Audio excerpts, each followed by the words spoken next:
Assalamualaikum warahmatullahi wabarakatuh. Perkenalkan, nama saya Arjuna Dewa Semanta dengan NIM 2310002025. Saya dari Prodi Teknik Metalurgi Universitas Teknologi Sumbawa. Kali ini saya akan memberikan tutorial kepada teman-teman semua bagaimana sih cara menggunakan software Orange dan bagaimana sih cara menginstalnya. Jadi, ada dua cara dalam menginstal software Orange ini. Yang pertama bisa melalui Google Chrome, terus yang kedua bisa melalui Anaconda. Tetapi saya akan memberikan tutorial kepada teman-teman semua cara menginstalnya secara sederhana, yaitu lewat Google Chrome, agar teman-teman tidak kebingungan nantinya. Jadi, yang perlu teman-teman ketahui, software Orange merupakan sebuah perangkat lunak open source yang digunakan untuk menganalisis dan memvisualisasi data. Software Orange juga sering dikenal dengan sebutan Orange Data Mining. Baik, langsung saja ke video tutorialnya. Terima kasih. Cara mendownloadnya sangat simpel teman-teman. Kalian tinggal masuk ke Google Chrome kalian, lalu kalian ketik Orange Data Mining. Setelah itu kalian pilih web yang paling atas. Setelah kalian masuk ke web tersebut, kalian tinggal mendownload. Setelah itu kalian tinggal menunggu hingga download selesai dan menginstalnya di file manager teman-teman, tanpa biaya apapun atau gratis.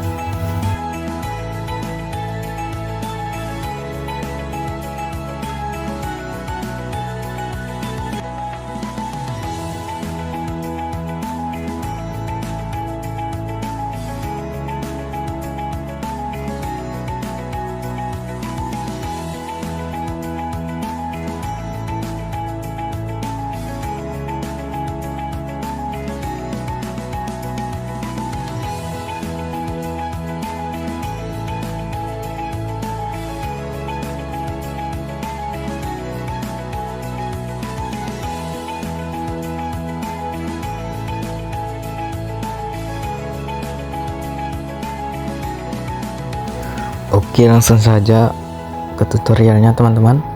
Yang pertama, kita membuka aplikasi Orange Data Mining yang sudah kita download tadi.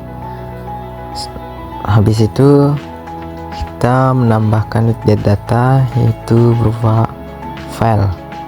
Kita menambahkan file itu. Setelah kita menambahkan file, lalu kita pilih file CSV yang kita sudah download. Nanti saya akan bagikan link downloadnya di deskripsi teman-teman. Setelah itu kita masukin file CSV yang sudah kita download itu ke file tadi.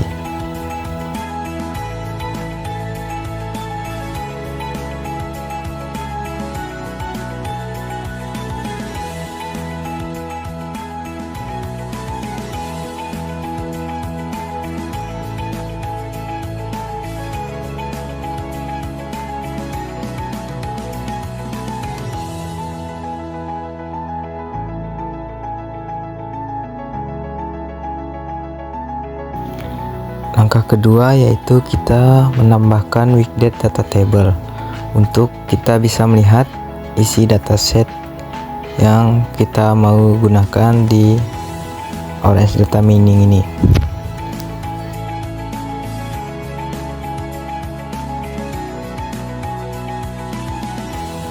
Langkah ketiga, kita bisa menambahkan Wikidata Select column.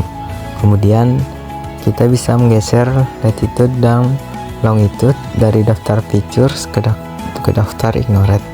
Kenapa kita membuangnya? Karena bahwa data ini terdapat merupakan koordinat provinsi pada peta, dan pada hakikatnya koordinat ini tidak termasuk pada faktor yang berkontribusi pada pertumbuhan bawang putih. Oleh karena itu, kolom tersebut kita buang terlebih dahulu.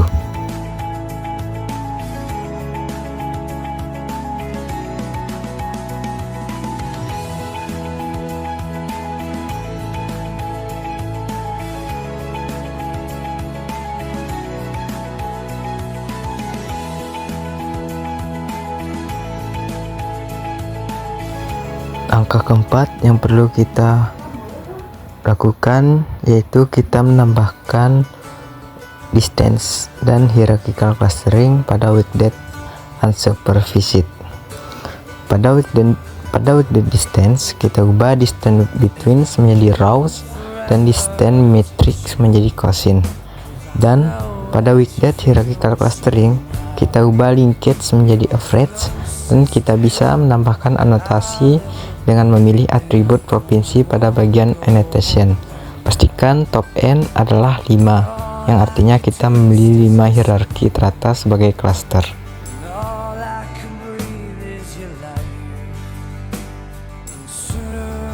Sebelum melanjutkan proses untuk menginterpretasi karakteristik tiap-tiap cluster, kita akan melakukan visualisasi Silhouette scores untuk 5 cluster yang sudah dibuat. Metode ini merupakan salah satu metode evaluasi cluster yang paling mudah kita gunakan. Untuk membuat plot Silhouette score, kita menambahkan pada widget visualis, lalu kita pilih Silhouette plot, lalu kita hubungkan dengan output dari hierarchical clustering tadi. Dapat dilihat di atas beberapa sampel data yang memiliki nilai Silhouette score yang negatif, artinya titik data tersebut memiliki jarak yang lebih dekat dengan cluster tetangganya dibandingkan dengan clusternya saat ini. Tetapi pada kasus ini kita akan melanjutkan proses interpretasi cluster dan mengabaikan galatini. Sebelum kita memvisualisasikan data yang sudah kita cluster, kita perlu menggabungkan data cluster yang sudah kita buat dari proses hierarchical clustering ke dalam dataset awal yang kita punya. Kita menambahkan merge data pada widget data, kemudian kita akan memilih append columns from extra data dan pilih atribut provinsi pada bagian row matching. Selain itu, kita juga bisa menambahkan widget data table untuk melihat data hasil clustering tadi, lalu kita hubungkan.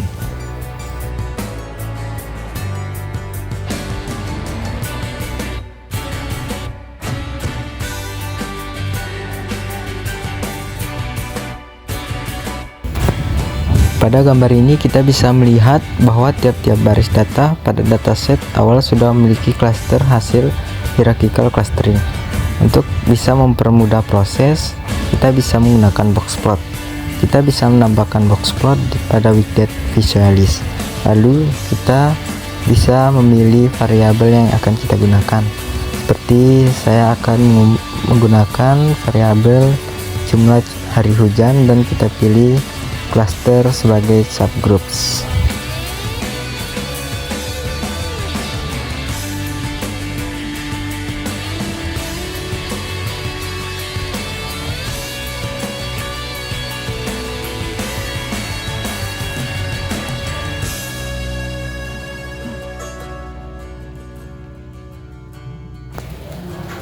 Kesimpulan dari peta tersebut, yang pertama, C1 memiliki curah hujan paling sedikit dan kondisi cuaca panas kering.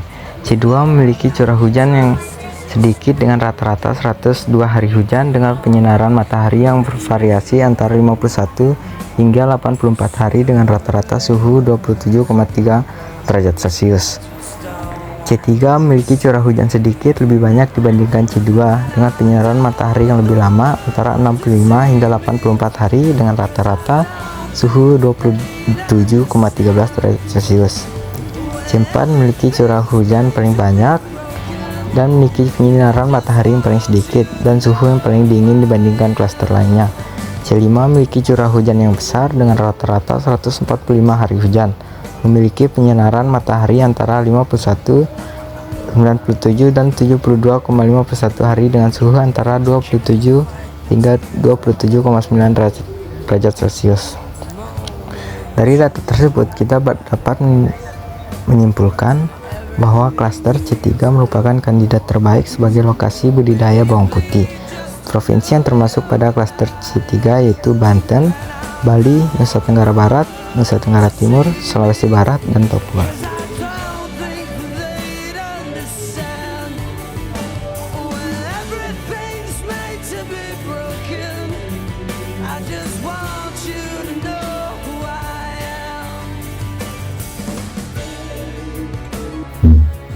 Jadi itu teman-teman video tutorial bagaimana cara mendownload dan menggunakan software Orange. Mohon maaf apabila ada salah kata. Sekian dari saya. Wassalamualaikum warahmatullahi wabarakatuh.